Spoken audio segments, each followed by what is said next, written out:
Story 1, Boar's Head. Along with their premium price, I had assumed that they had premium products, but their recent listeria outbreak exposed how they were warned by health officials repeatedly and still fixed nothing. They only did the bare minimum for facility cleanliness and safety, which unfortunately resulted in the deaths of 10 customers. I'm sure there are worse offenders, but I no longer see the point in paying the premium for Boar's Head, and I never will again. Story 2. Any cold and flu medication with phenylephrine as the active ingredient for decongestion is a complete scam. Drug companies just wanted to minimize their losses when purchasing limits for pseudoephedrine were introduced and came up with an alternative product that would plausibly work in theory but actually doesn't. I am a doctor. An expert panel from the Food and Drug Administration states so as well. Many people are asking what works instead. Phenylephrine sprays still work. Just the oral tablets are useless. Oxymetazoline sprays also work. And of course, the old Sudafed containing pseudoephedrine works. Story 3. My granny insisted that mustard plasters on our chest would cure us of colds. I hated those things, but up until she passed, Granny was loyal to mustard plasters. Story 4. I have restless leg syndrome, and Highland's Restful Legs medicine is the only thing that works for me. I know it's a homeopathic sugar pill, but the placebo effect is powerful. For years, I didn't know that it was an effective medicine, so now my brain makes me feel better when I take them, even though I know better. Story 5, Zicam, the nose swabs version. I know it does not have zinc in it. I know it is just homeopathy, so basically nothing. But I swear if I feel a cold coming on, I swab my nose a few times a day with those for a couple of days and I do not get sick. It goes against all logic and is probably placebo, but I swear it works for me. Story 6. Repairing hair products and split ends treatment. The belief that hair repair products could reverse damage to my hair and fully repair split ends.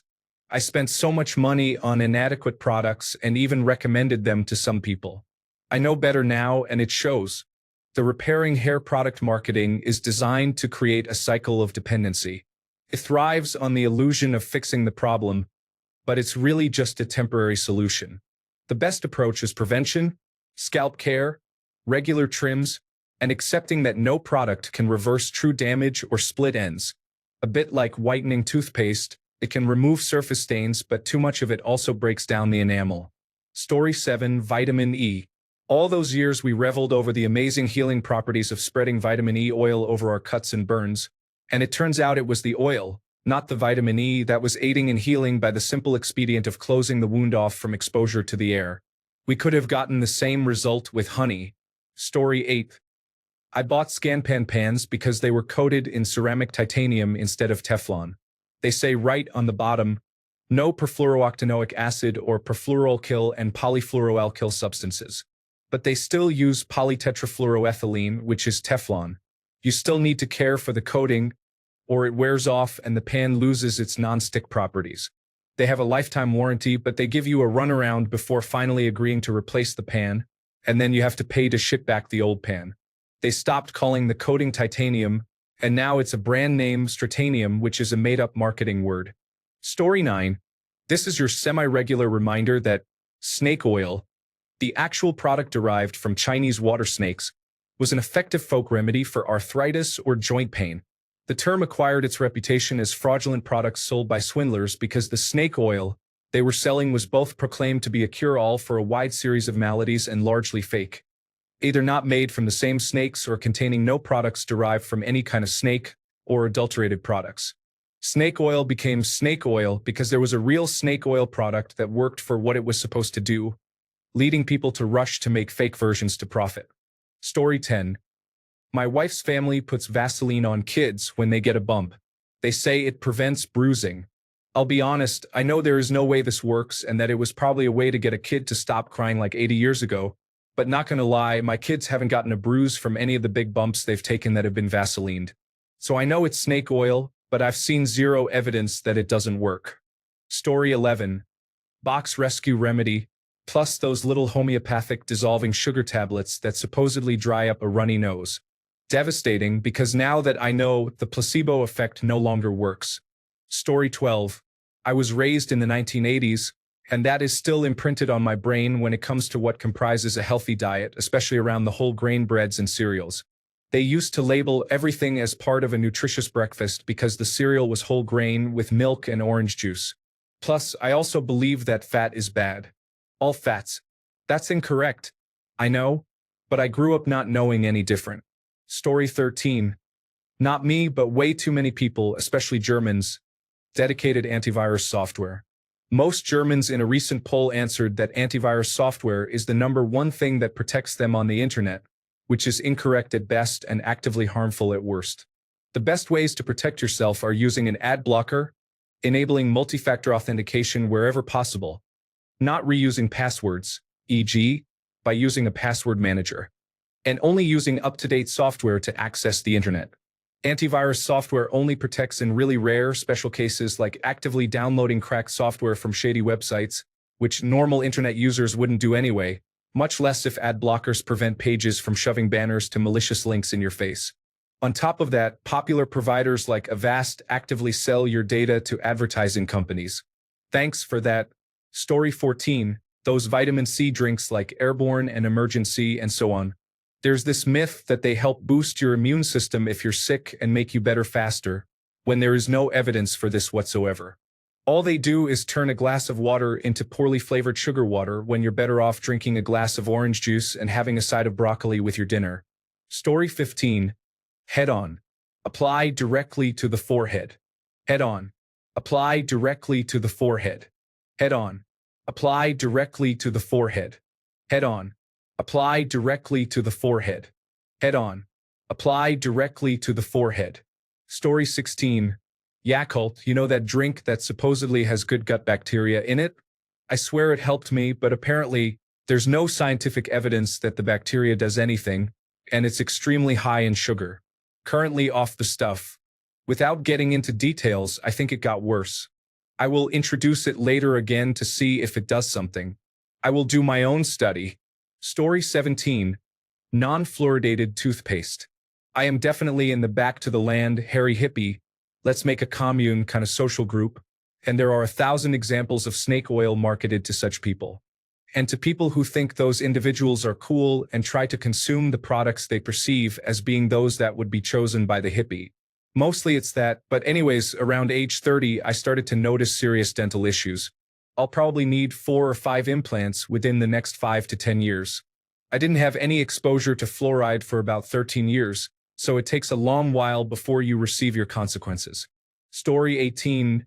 Neosporin. Now, I say that knowing it 100% has some positive uses and real antibiotics in it. We lived by that in the 90s. I just recently found out it rarely has strong benefits and can actually hold in some bacteria, as in types it isn't really meant to treat or lead to antibiotic resistance. For some, it can cause dermatitis and slower healing too. Story 19. Definitely those miracle skincare products they sold me when I was younger. From anti-wrinkle creams to serums that promised to revive my skin. I was told they were the solution to everything, but I finally realized most of them were just fancy blends of basic oils and fragrances with a ridiculously high price tag. The only thing that really worked was a simple routine and good sunscreen. In the end, the real miracle was stopping myself from spending so much on products that only drained my wallet. Story 20. I don't have anything to really back this up, but those dishwasher tablets are kind of nonsense. They are like 5 times as expensive as just generic dishwasher powder and work the same in my experience. The trick I learned to having super clean dishes out of the dishwasher is to run the hot tap at the kitchen sink until it's really hot, then turn on the dishwasher. Then the washer is primed with nice hot water, and depending on your appliance, it can make a noticeable difference. Story 21. The word career is a story you, or more often others, have told you that you have internalized and claimed ownership of my career. A neat bit of folklore becomes a constant piece of programming used to motivate you into being a model consumer. It can only be understood forensically, piecing it together after the fact. In short, it's a story you repeat to yourself that never quite adds up, nor is anyone obligated to make it make sense for you. Like most things, it's all moral injury all the way down. Story 22. Eye cream to combat aging. Always the most expensive skincare product I buy. And I found out that it's absolutely worthless and works no better than just plain old full-face moisturizer. Story 23. Arnica gel for bruises, but only when sold over the counter in America. Apparently, homeopathic medicine means two different things in America versus Europe, and the little bit of research that has been done into its effectiveness varies widely, so you'll only find stories of it being an effective bruise aid from average people not part of a clinical trial or when prescribed by surgeons for post-operative bruise recovery. There's just not enough research on it, and the content of each brand's gel varies widely. I have family in France, and as a kid, anytime we had the chance to visit them, we would always bring back at least one tube of arnica gel. We couldn't find it in the States where we lived, and it always did a great job of speeding up the recovery of all the bruises I got monkeying around. However, when it started to become more widely available in drugstores near us, despite our initial excitement, it did not compare. We compared it to the bottles we got from France and found that the US products had maybe trace amounts of the arnica plant in it, while European products had a much higher percentage. Turns out, homeopathic medicine has an entirely different meaning in America versus France. In France, at least where my family lived, it just meant old world and plant-based remedies and was used in conjunction with prescribed medicine. This could mean you still take doctor-prescribed pills for your heart, but instead of taking Pepto for a tummy ache, you drink a little bit of ginger tea as a digestive aid as a random example. In the US, however, apparently, homeopathic medicine means the component is diluted so heavily it's barely there and is broadly associated with ineffective remedies. The only way that I know of to get proper arnica gel over here is from surgeons to help manage post-surgery bruising because they will actually prescribe arnica with the appropriate amount of arnica plant in it. In summary, arnica, the plant, is effective in aiding bruise recovery, but the variance of brands with inconsistent percentages and the limited attention it's given in the US means there's barely any clinical trials, of which they say it's either maybe effective or the same as a placebo, whereas there's tons of anecdotal evidence of its effectiveness over decades. And various doctors and surgeons in the US will actually prescribe the kind with higher concentrations of the plant to you. Story 24. Fully expecting to be criticized for this one. Not me personally, as I'm on the "it's always been a placebo" side, but others will fight over it constantly and convince themselves it's money well spent. Tone woods, specifically for electric guitars. All the tone comes from the pickups and the amplifier settings. Maybe strings, but that's more about feel than anything. Anytime I've brought it up, I've encountered people defending tone woods, but please tell me what tone wood your speaker cone uses, because that's where the sound comes out. They are a gimmick of manufacturers to convince you to part with ludicrous amounts of money. I can make and play one made of plywood or mahogany, and after a little bit of tweaking the settings, they will sound the same, because tone is in the settings. Oh, but you just admitted they are different. Maybe, but they are not exclusive sounds. This is my point. When you talk about how bright it is, play closer to the bridge and it's bright, more towards the body and it's warm. There isn't a tone you can only get from using some kind of choice wood, is what I'm saying. This one's much darker. Okay, increase the bass, more mids, cut the treble. Now they sound the same. The moment you run it through any pedal, you're just hearing the pedal. You are not hearing the wood. You might even play slightly differently subconsciously under the placebo effect. There are always videos comparing a $6,000 guitar to a $300 guitar, and you either can't tell the difference or you can tweak the settings and make them sound the same. Again, my point is that there isn't an exclusive sound you can only get out of one wood, and if you swap the pickups from one guitar to another, it becomes way more obvious that 99.9% of the tone is pickups and settings. The last tiny little bit is in the density of the construction, but that's only really noticeable with something like fiberglass or a hollow body, and that's more a behavior than strictly a tone. How it wants to feedback and has more bite. This wood resonates. This one's dead. Okay, but the amp is picking up the string vibration over the pickups. If the bridge to nut and over the frets are set up well, then the string isn't dead. More drive, more amp/cone activity, more sustain. Again, to be clear, there is no exclusive sound. Any manufacturer that markets that is trying to convince you to spend more money. If you refuse to believe this, then I will believe you're just experiencing sunk cost feelings. I've even seen it argued that it makes a difference when unplugged. Okay, but you don't play electrics unplugged. Run it through an amp, and everything I've just said applies. It only even slightly matters for acoustics. The main factor for them is the body chamber design.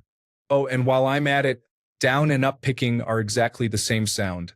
Stop thinking you have to play Metallica like James. You're not him, just play however is comfortable. If they sound different, it's because you're inconsistent.